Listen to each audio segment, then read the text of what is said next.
नमस्कार, आप सभी का स्वागत है आदर्श कोचिंग कैंपस के इस ऑनलाइन प्लेटफॉर्म पर। आज की वीडियो काफ़ी महत्वपूर्ण होने वाली है क्योंकि आज की इस वीडियो में हम देखने वाले हैं क्लास 10th मैथमेटिक्स के बोर्ड एग्जाम 2024 के लिए महत्वपूर्ण वस्तुनिष्ठ प्रश्नों को। यदि आप हमारी वीडियो लास्ट तक देखते हैं तो आपको हम भरोसा दिलाते हैं कि एक भी वस्तुनिष्ठ प्रश्न आपका इन वीडियो से बाहर नहीं होगा। केवल आपको वीडियो लास्ट तक देखना है और यदि आप हमारे चैनल पर नए हैं तो चैनल को सब्सक्राइब कर लीजिए, बेल आइकन ऑन कर लीजिए ताकि आने वाली हर एक वीडियो का नोटिफिकेशन आपको सबसे पहले मिल सके।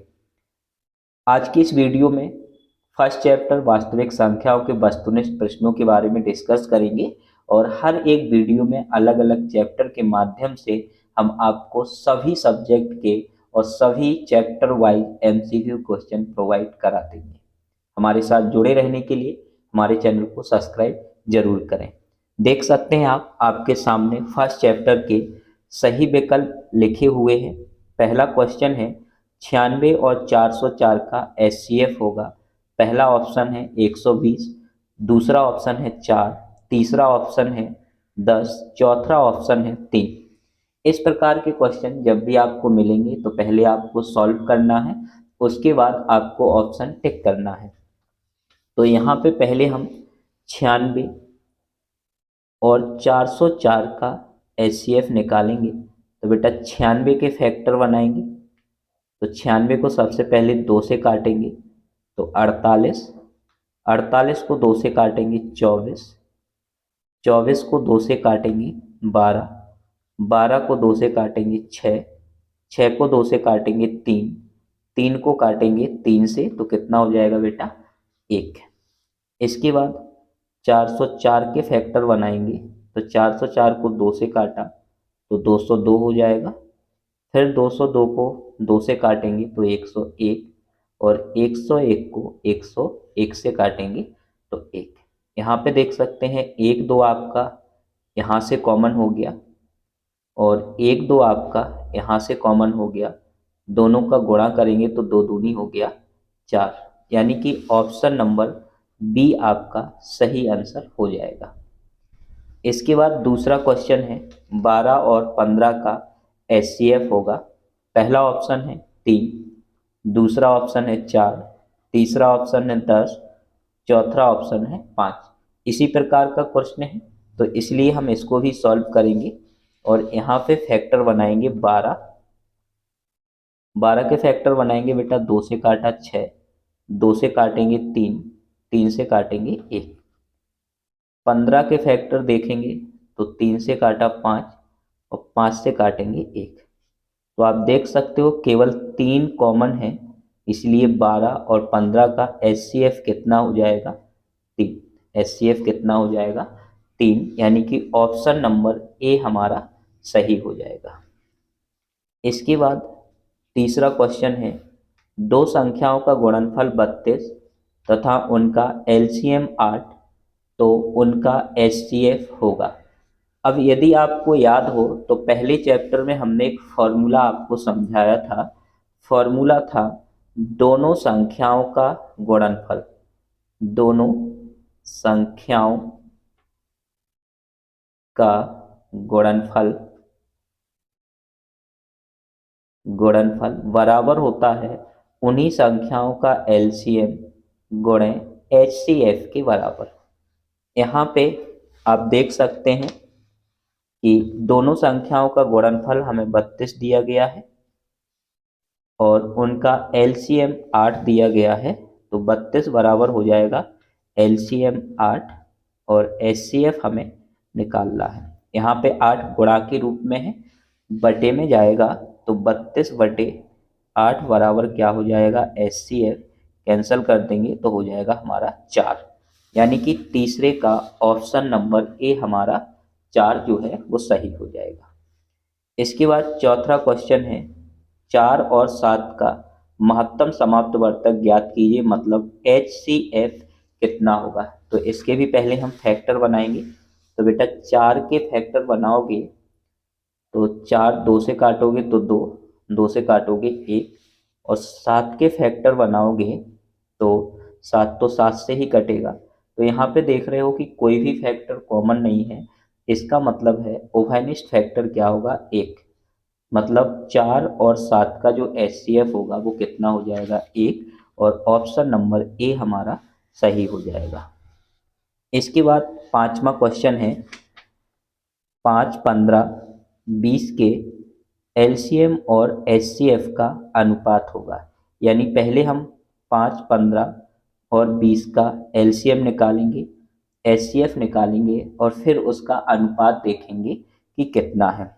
पहला ऑप्शन आप देख सकते हैं हमें दिया गया है 9:1, दूसरा ऑप्शन दिया गया है 4:3, तीसरा ऑप्शन दिया गया है 11:1, चौथा ऑप्शन दिया गया है 12:1। तो 5, 15 और 20, 5, 15 और 20 सबके अलग अलग फैक्टर बनाएंगे बेटा। तो 5 का फैक्टर तो हम जानते ही हैं कि केवल क्या होगा, 5 गुणे 1। 1 लिखना चाहो आप तो लिख सकते हो, नहीं लिखना चाहो तो नहीं लिख सकते हो। इसके बाद 15 के फैक्टर बनाएंगे बेटा। तो 3 से काटा 5, 5 से काटेंगे 1, यानी 15 को हम लिखेंगे 3 गुणे 5। 20 के आप फैक्टर बनाओगे तो 2 से काटा 10, 2 से काटेंगे 5, 5 से काटेंगे तो कितना हो जाएगा, 1। यानी कि यहाँ पे 20 के फैक्टर हो गए 2 गुणे 2 गुणे 5। तो आप देख सकते हैं कि 5 जो है वो तीनों में कॉमन है, इसका मतलब HCF कितना हो जाएगा, 5। अब LCM की बात करेंगे तो जो कॉमन होता है उसको लिखते हैं, उसके अलावा इसमें तो कुछ नहीं है। यहाँ पे 3 है तो 3 लिख देंगे, यहाँ पे 2 गुणे कितना है, 2। गुणा करेंगे तो 5 तियाई 15, 15 दूनी 30 और 3 दूनी कितना हो जाएगा, 60। यानी LCM कितना हो गया, 60। और अब हमें बेटा LCM और HCF का अनुपात निकालना है। मतलब 7/5 काट देंगे तो 12 कितना हो जाएगा, 1। मतलब अनुपात आ गया 12:1। कितना हो गया है, 12:1। यानी कि ऑप्शन नंबर हमारा डी जो है वो सही हो जाएगा। क्वेश्चन नंबर 6 है, निम्नलिखित में से कौन सी अपरिमेय संख्या है। पहला ऑप्शन है √2, दूसरा है √3, तीसरा ऑप्शन है √5 और चौथा ऑप्शन है उपयुक्त सभी। तो यहाँ पे सबसे पहले हमें समझना है अपरिमेय संख्याओं की पहचान हम कैसे करेंगे। तो क्लास 10th के लिए अपरिमेय संख्याओं की पहचान करने का एक तरीका है जो सबसे सरल है।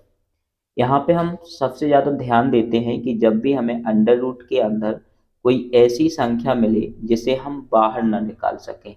जैसे कि फॉर एग्जांपल हमारे पास √7 है, तो 7 को क्या हम बाहर निकाल सकते हैं, नहीं निकाल सकते हैं। इसका मतलब है √7 जो है वो एक अपरिमेय संख्या है। और देख लो जैसे कि √5, तो हम 5 को बाहर नहीं निकाल सकते हैं, तो √5 क्या हो जाएगी, हमारी अपरिमेय संख्या। इसी प्रकार हमने 4 लिखा तो हम जानते हैं कि 4 को हम बाहर निकाल सकते हैं 2 के रूप में, यानी कि √4 हमारी अपरिमेय संख्या नहीं होगी।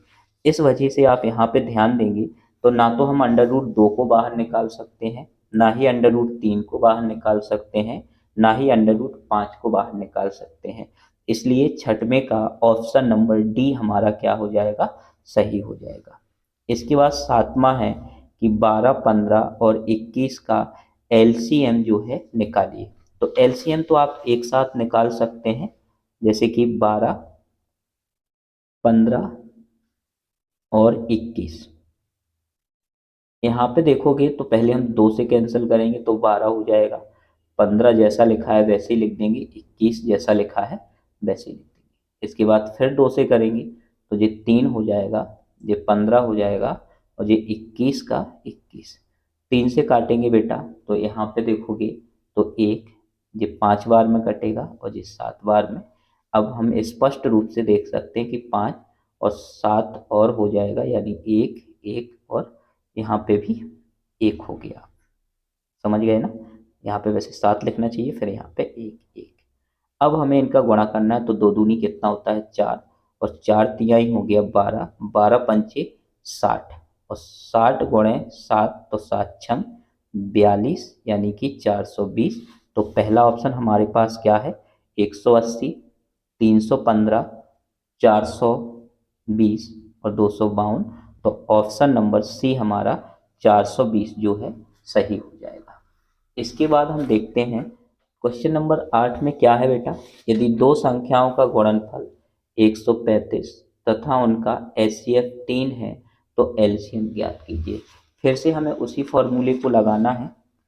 हम जानते हैं कि दोनों संख्याओं का गुणनफल, अब हम यहाँ पे शॉर्ट में लिख रहे हैं, बार बार फॉर्मूला नहीं लिखेंगे क्योंकि आप सभी को फॉर्मूला याद होगा। दोनों संख्याओं का गुणनफल 135 है और एचसीएफ 3 है।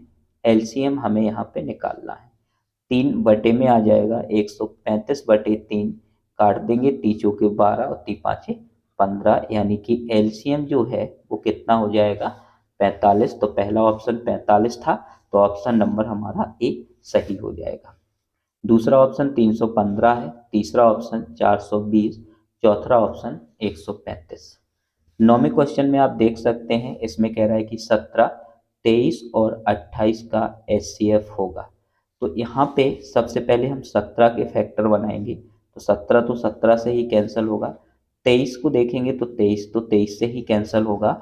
इस प्रकार से यहाँ पे ऑप्शन क्या क्या है, ऑप्शन है पहला ऑप्शन 1, दूसरा ऑप्शन है 29, तीसरा ऑप्शन है 23, चौथा ऑप्शन है 17।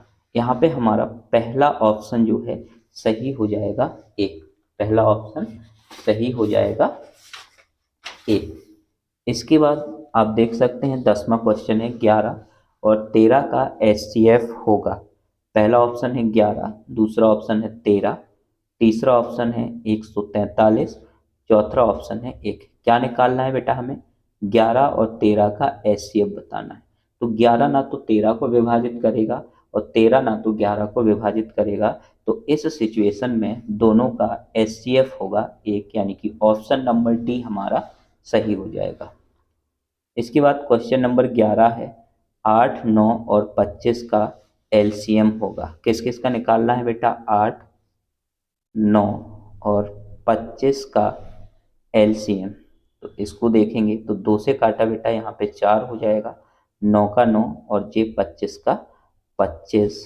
यहाँ पे फिर 2 से काटेंगे तो ये 2, यहाँ पे हो जाएगा हमारा 9 और 25 का 25। 2 से काटेंगे 1, यहाँ पे हो जाएगा 9 का 9, 25 का 25। अब 3 से काटा तो 1, ये 3 हो जाएगा, 25 का 25। और यहाँ पे 3 से काटेंगे तो यहाँ पे 1 और जी 5, फिर 5 से काटा 1 1 और जी यहाँ पे तो अभी 25 होगा, यहाँ पे 5, फिर 5 से काटेंगे तो 1 पचम 25, 25 तिहाई 75 और 75 आ गया यहाँ तक। अब 75 का 3 में गुणा करना है, तो 75 गुणे 3, 75 दूना होता है बेटा 150 और इसमें फिर 75 जोड़ देंगे तो 12, 225 और 225 दूना हो जाएगा 450, 450 दूना हो जाएगा 900 और 900 दूना हो जाएगा 1800। यानी कि ऑप्शन हमारे पास क्या क्या है, 72, 225, सी नंबर ऑप्शन है हमारा 1800 और डी नंबर 2000। तो ऑप्शन नंबर सी आपका क्या है, सही आंसर हो जाएगा। इसके बाद 12वां है 5 माइनस √2 कौन सी संख्या है। तो हमने प्रश्नावली में सॉल्व करते समय पढ़ा है कि इस प्रकार की जो संख्याएं होती हैं वो अपरिमेय संख्याएं होती हैं, यानी कि ऑप्शन नंबर बी हमारा क्या है, सही हो जाएगा। ऑप्शन नंबर बी क्या हो जाएगा, सही हो जाएगा। इसके बाद क्वेश्चन नंबर 13 है 15 और 20 का एलसीएम होगा। किसका एलसीएम निकालना है, 15 और 20 का एलसीएम निकालना है। आप ऑप्शन देख सकते हैं, पहला ऑप्शन है 60, दूसरा ऑप्शन है 300, तीसरा ऑप्शन है 30, चौथा ऑप्शन है 90। यहाँ भी ए दे दिया, गलत है जी, यहाँ पे बी होगा, यहाँ पे सी नंबर होगा और यहाँ पे डी नंबर होगा। तो यहाँ पे पहला ऑप्शन 60, दूसरा 300, तीसरा ऑप्शन 30 है, चौथा ऑप्शन 90। तो अब पहले हम इसे सॉल्व करेंगे 15 और 20। तो बेटा 2 से काटा तो 15 का 15, ये 10 हो जाएगा और 2 से काटा तो ये 15, ये 5, 3 से काटेंगे तो ये 5, ये 5, फिर 5 से काटेंगे तो 1 1, 5 तिहाई 15, 15 दूनी 30, 30 दूनी कितना 60, यानी कि ऑप्शन नंबर ए हमारा सही हो जाएगा। इसके बाद आप देख सकते हैं रिक्त स्थानों की पूर्ति कीजिए। दूसरा क्वेश्चन है रिक्त स्थानों की पूर्ति कीजिए। पहला खाली स्थान है संख्याओं 8, 9 और 25 के एचसीएफ का मान होगा। तो 8 ना तो 9 को विभाजित करेगा, 9 ना तो 8 को विभाजित करेगा। तो इस सिचुएशन में हमारा आंसर हो जाएगा 1। √2 एक संख्या है, परिमेय या अपरिमेय। तो अभी पीछे हमने डिस्कस किया है कि इस प्रकार की संख्या जो है वो अपरिमेय संख्या होती है। इसके बाद 135 और 225 का एचसीएफ हमें ज्ञात करना है।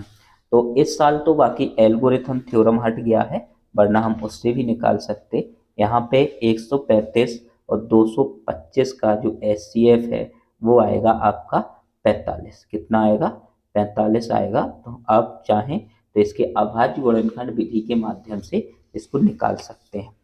इसके बाद चौथा खाली स्थान है 3√2 एक डेड संख्या है। तो ये कौन सी संख्या होगी? अपरिमेय संख्या होगी। वेरी इंपॉर्टेंट वस्तुनिष्ठ प्रश्न है, आप इनको किसी भी प्रकार से छोड़ने का प्रयास ना करें। आपको वीडियो लास्ट तक देखना है ताकि आपका हर एक कॉन्सेप्ट बिल्कुल क्लियर हो सके। इसके बाद आप देख सकते हैं तीसरा क्वेश्चन है सत्य और असत्य लिखिए। पहला क्वेश्चन है एक प्राकृतिक संख्या का अभाज्य गुणनखंड उसके गुणनखंडों के क्रम को छोड़ते हुए अद्वितीय होता है। तो ये हमारा क्या हो जाएगा? सत्य हो जाएगा। क्या हो जाएगा? सत्य हो जाएगा। एक प्राकृतिक संख्या का अभाज्य गुणनखंड उसके गुणनखंडों के क्रम को छोड़ते हुए अद्वितीय होता है। तो ये सही है। आप देख सकते हैं कि आपका जो पहला चैप्टर है उसका इंट्रोडक्शन जो पेज है उस पर इसके बारे में कंप्लीट रूप से लिखा हुआ है। दूसरा हमारा क्वेश्चन है प्रत्येक अपरिमेय संख्या एक वास्तविक संख्या होती है। तो ये हमारा सही हो जाएगा, क्योंकि जितनी भी वास्तविक संख्याएं होती हैं, वास्तविक संख्याओं के अंदर ही परिमेय संख्याएं आती हैं, अपरिमेय संख्याएं आती हैं। यानी कि अगर हम इसका थोड़ा सा इंट्रोडक्शन देखें, तो ध्यान से समझिएगा। सबसे पहले हम बात करते हैं संख्याओं की। तो संख्याओं का विभाजन किया जाता है दो टाइप से। एक होता है वास्तविक संख्याएं और एक होता है अवास्तविक संख्याएं। इसके बाद वास्तविक संख्याओं को फिर दो भाग में बांटा जाता है। उसमें एक होती है अपरिमेय और एक होती है परिमेय। इसके बाद परिमेय संख्याओं के आपने कई टाइप पढ़े होंगे, सम संख्याएं, विषम संख्याएं, पूर्ण संख्याएं, अभाज्य संख्याएं। तो यहाँ पे जो वास्तविक संख्याएं होंगी वो सभी वास्तविक संख्याएं परिमेय या अपरिमेय नहीं होंगी, लेकिन अपरिमेय संख्याएं और परिमेय संख्याएं हमेशा वास्तविक संख्याएं होंगी। तो यहाँ पे जी हमारा क्या हो जाएगा? सत्य। इसके बाद तीसरा है प्रत्येक वास्तविक संख्या एक अपरिमेय संख्या होती है। तो ये हमारा क्या हो गया है? असत्य, यानी कि हमारा गलत हो जाएगा। इसके बाद चौथा है 15 और 21 का एलसीएम 105 होगा। तो आप इसको पहले निकालिएगा। जब आप निकालेंगे तो 15 और 21 का एलसीएम 105 ही होगा। तो ये हमारा सत्य हो जाएगा। 1/√2 एक परिमेय संख्या है। पांचवा क्वेश्चन है 1/√2 एक परिमेय संख्या है। तो ये हमारा गलत हो जाएगा, क्योंकि 1/√2 एक अपरिमेय संख्या है। इसके बाद छठवां है दो संख्याओं का गुणनफल उनके एचसीएफ और एलसीएम के गुणनफल के बराबर होता है। तो ये बिल्कुल सही है। अभी अभी हमने इस फॉर्मूले का यूज भी किया है। क्वेश्चन नंबर 7 है कि 26 और 91 का एचसीएफ होगा। 26 और 91 का एचसीएफ होगा। तो इसको हम पहले सॉल्व करेंगे और देखेंगे कि कितना आता है। तो आप जब इसे सॉल्व करोगे तो 26 और 91 का एचसीएफ 13 ही होता है। तो ये भी हमारा क्या हो जाएगा? सत्य हो जाएगा। इसके बाद हम देखते हैं कुछ जोड़ियों के बारे में। तो सरल है, बाकी जोड़ी आपकी इस चैप्टर से आने की संभावना कम होती है। इसमें पहली जोड़ी है कि 306 और 657 का एचसीएफ होगा। तो 27 होगा या नो, दो ही ऑप्शन है। तो कौन सा हो जाएगा हमारा यहाँ पे 27। कौन सा हो जाएगा 27, यानी जोड़ी नंबर 2। √2 संख्या है तो कैसी संख्या है, अपरिमेय संख्या है। 9 और 27 का एलसीएम होगा, कितना हो जाएगा, ये यहाँ पे थोड़ा ध्यान दीजिएगा, 306 और 657 का, ये हमारा पहली जोड़ी होगी, ये दूसरी होगी, ये दूसरी हो जाएगी, और ये कौन सी हो जाएगी, तीसरी। तो आपका आज का वीडियो इतना ही। इसी प्रकार की वीडियो जो है आपको मिलते रहेंगे। आप हमारे चैनल को सब्सक्राइब कर लीजिए, बेल आइकन ऑन कर लीजिए, ताकि आने वाली हर एक वीडियो का नोटिफिकेशन आपको सबसे पहले मिल सके। वीडियो को अपने दोस्तों तक शेयर जरूर कीजिए। धन्यवाद।